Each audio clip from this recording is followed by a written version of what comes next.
ನಾಡಿನ ಸಮಸ್ತ ಜನತೆಗೆ, ವಿಶೇಷವಾಗಿ ಕಲ್ಪತರು ನಾಡು ತುಮಕೂರು ಜಿಲ್ಲೆಯ ಜನತೆಗೆ ನಮಸ್ಕಾರಗಳು.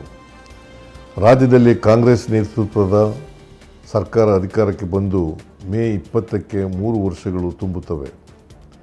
ಈ ನೆನಪಿಗಾಗಿ ರಾಜ್ಯ ಸರ್ಕಾರ ಕಳೆದ 3 ವರ್ಷಗಳಲ್ಲಿ ರಾಜ್ಯದಲ್ಲಿ ಆಗಿರುವ ಅಭಿವೃದ್ಧಿ ಕೆಲಸಗಳನ್ನು ಜನತೆಗೆ ಸಮರ್ಪಣೆ ಮಾಡುವ ವಿಶೇಷ ಕಾರ್ಯಕ್ರಮವನ್ನು ತುಮಕೂರಿನಲ್ಲಿ ಮೇ 19ರಂದು ಹಮ್ಮಿಕೊಂಡಿರುವುದು ಅತ್ಯಂತ ಸಂತೋಷದ ವಿಷಯ.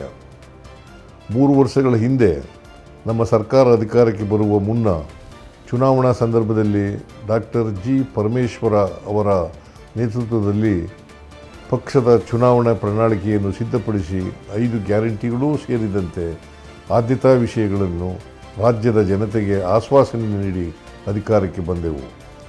1 ವರ್ಷದ ಒಳಗೆ ಎಲ್ಲ 5 ಗ್ಯಾರಂಟಿಗಳನ್ನು ಸಮರ್ಪಕವಾಗಿ ಅನುಷ್ಠಾನಗೊಳಿಸಿದೆವು. ಗ್ಯಾರಂಟಿಗಳಿಂದ ಅಭಿವೃದ್ಧಿ ಕುಂಠಿತವಾಗುತ್ತದೆ ಎಂಬ ಆರೋಪವನ್ನು ಸುಳ್ಳು ಮಾಡಿ ರಾಜ್ಯವನ್ನು ಸರ್ವಾಂಗೀಣ ಅಭಿವೃದ್ಧಿಯ ಪಥದತ್ತ ಕೊಂಡೊಯ್ಯಲಾಗಿದೆ. ಈ ಮೂಲಕ ನಾವು ನುಡಿದಂತೆ ನಡೆದಿದ್ದೇವೆ. ನಮ್ಮ ಸರ್ಕಾರ ಕೊಟ್ಟ ಮಾತನ್ನು ಉಳಿಸಿಕೊಂಡಿದೆ.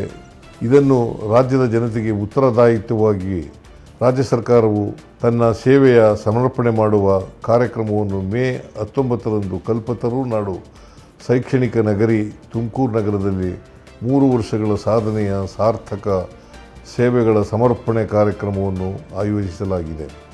ಅಂದು ಬಹುಮುಖ್ಯವಾಗಿ ಕಂದಾಯ ಇಲಾಖೆಯಲ್ಲಿ ಆಗಿರುವ ಅಭೂತಪೂರ್ವ ಆದ್ಯತಾ ಕಾರ್ಯಕ್ರಮಗಳಾದ ಇ-ಪೌತಿ, ದರಖಾಸ್ತು ಪೋಡಿ, ಹೊಸ ಕಂದಾಯ ಗ್ರಾಮಗಳ ಫಲಾನುಭವಿಗಳಿಗೆ ಹಾಗೂ ಪಿಂಚಣಿ ಯೋಜನೆಗಳು ಸೇರಿದಂತೆ ಸುಮಾರು 1.40 ಲಕ್ಷ ಫಲಾನುಭವಿಗಳಿಗೆ ಹಕ್ಕುಪತ್ರ ವಿತರಿಸಲಿದ್ದೇವೆ.